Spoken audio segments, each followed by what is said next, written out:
संगम में बहती लाल गंगा, योगी का दामन होता गंदा, मोहन भागवत हो जाते मौन, देश जाता टूट, मदरसे में रचा तूफानी प्लान।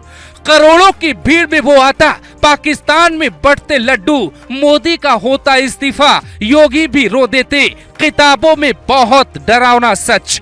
बुलडोजर की आंख में तपता, भारत की जमीन पर पाकिस्तानी मदरसा, योगी ने शुरू किया ऐसा इलाज, 7 पुश्ते करेंगी याद। हमारा मकसद भारत की जनता को डराना नहीं, बल्कि आँख खोलना है। महाकुंभ से पहले प्रयागराज में यूपी पुलिस को ऐसी पाकिस्तानी कुंडली मिली है जिसकी सच्चाई सुनकर योगी की रातों की नींद उड़ गई है। एक एक सबूत, एक एक दावा आपके होश उड़ा देंगे। पाकिस्तान कश्मीर में जो कर रहा है वो सिर्फ एक नमूना भर हो जाता। प्रयागराज में इतने इंसानों का शरीर जमीन पर होता, कई दिन गिनने में लग जाते। ये सब यूपी में हो रहा था, जिस संगम में आप डुबकी लगाकर मां गंगा से आशीर्वाद लेने वाले हैं, उसी गंगा में कुछ लोग लाल रंग घोलने की तैयारी में थे। प्रयागराज के जिस मदरसे में नकली नोट छापने की मशीन मिली, उसका सच तो बहुत बड़ा है। कई किताबें मिली हैं, किताबों में आरएसएस को मिटाने का प्लान है। किताबों में लिखा था आरएसएस को शांत करते हैं, फिर हिंदुस्तान को कुछ सेकंड में हिला देंगे। 28 अगस्त के दिन पुलिस को एक छोटी सी लीड मिलती है। कोई एक आम व्यक्ति कॉल करता है, कंट्रोल रूम यूपी पुलिस, एक मदरसे में नकली नोट छप रहा है, कई लोग हैं, कुछ गड़बड़ है। इस छोटी सी लीड के बाद आईबी और यूपी पुलिस ने छापा मारा। पहले चैप्टर में ऐसा लगता है सिर्फ काली कमाई के मकसद से नोट छापने की मशीन लगाई गई थी, लेकिन जब दूसरा चैप्टर खुला तो फिर ऐसे खुलासे हुए कि खुद डीजीपी प्रशांत कुमार, सिंघम आईपीएस अमिताभ यश और एटीएस के कमांडोज के साथ सीएम योगी को भी यकीन नहीं होता। इस एक छोटे से मदरसे में इंडिया के कई राज्यों के बदले का भाव रखने वालों को जोड़ा गया। फोन पे जानकारी मिलने के बाद प्रयागराज पुलिस ने मुखबिर लगाई। सिविल लाइंस के बस स्टैंड के पास इनको पकड़ा गया, फिर नेटवर्क का खुलासा किया। मदरसे का कार्यवाहक प्रिंसिपल मोहम्मद तफसीरुल और मास्टरमाइंड जाहिर खान का प्लान ऐसा था, बड़े बड़े विद्वान हिल जाते। आप हमेशा पूछते हैं ना मदरसे में क्या पढ़ाई होती है, तो सुनिए पूरा सच। जाहिर खान जो सह मुख्य साजिश करता बताया जा रहा है, वो इस प्रयागराज के मदरसे का छात्र है।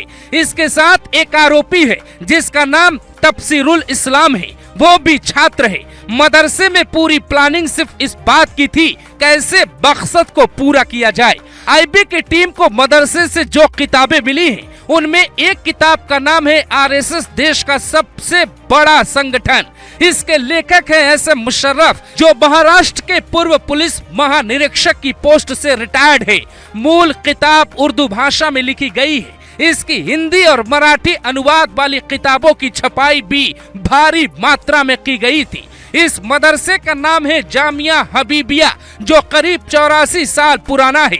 सच्चाई ये है कि ये बगैर मान्यता, ये सोसाइटी रजिस्ट्रेशन पे चल रहा था। हिंदुस्तान में ऐसे कितने मदरसे किस प्लानिंग के तहत क्यों चल रहे हैं, ये सवाल भी खड़ा हो गया।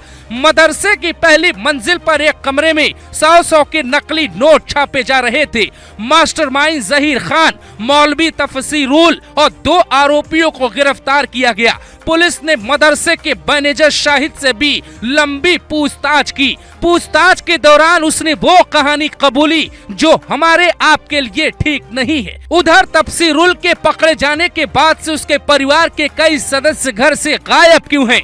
चारों आरोपियों में एक ओडिशा का रहने वाला जिसका नाम जाहिर खान है, उम्र 23 साल। पुलिस जांच में पता चला कि मदरसे का मौलवी मोहम्मद तफसीरुल, जिसकी उम्र 25 साल है, वो गैंग का मास्टरमाइंड है। उसी ने जहीर और उसके साथियों को मदरसे में रुकने के लिए कमरा दिया था। मोहम्मद अफजल, जिसकी उम्र 18 साल है, वो मोहम्मद शाहिद, जो सिर्फ 18 साल का है, मिलकर मार्केट में नोट खपाने का काम करते थे। ये दोनों नोटों की कटिंग और साफ सफाई का काम भी कर लेते। अब तक जांच में सामने आया है कि आरोपी जनवरी 2025 में लगने वाले महाकुंभ में नोट खपाने की तैयारी में थे। वहां कुछ बड़ा करने की प्लानिंग थी। इनके ग्रुप में पाकिस्तानी कुछ लोग जुड़ने वाले थे। ये पाकिस्तान के किसी बड़े संगठन के इशारे पर कुछ जाल बुन रहे थे। अखबार, टीवी के अलावा इंटरनेट पर महाकुंभ से जुड़ी खबरें देखते थे, फिर वो पूरी रिपोर्ट किसी को सौंपते। वो किसको बताते, इसका खुलासा अभी तक नहीं हुआ है। इनके मोबाइल की हिस्ट्री में महाकुंभ से जुड़ी कई कहानियां मिलती हैं। आरोपियों को पता था कि महाकुंभ में 40 करोड़ से ज्यादा श्रद्धालु आएंगे। ऐसे में मकसद को पूरा करने का सबसे सटीक वक्त यही होगा। उनका प्लान बहुत बड़ा था, फिर भी ये देश, यहाँ के नेता, यहाँ के लोग कहते हैं डेमोक्रेसी है, सबको आजादी है। आजादी और संविधान के नाम पर क्या हो रहा है, इसका अंदाजा पूरी रिपोर्ट के बाद आपको हो चुका होगा। अब कमेंट करिए, मन का गुस्सा निकाल लीजिए, योगी पर यकीन कीजिए, पूछिए सवाल, अखिलेश यादव से पूछिए कि क्या यहाँ भी उन्हें डीएनए रिपोर्ट चाहिए।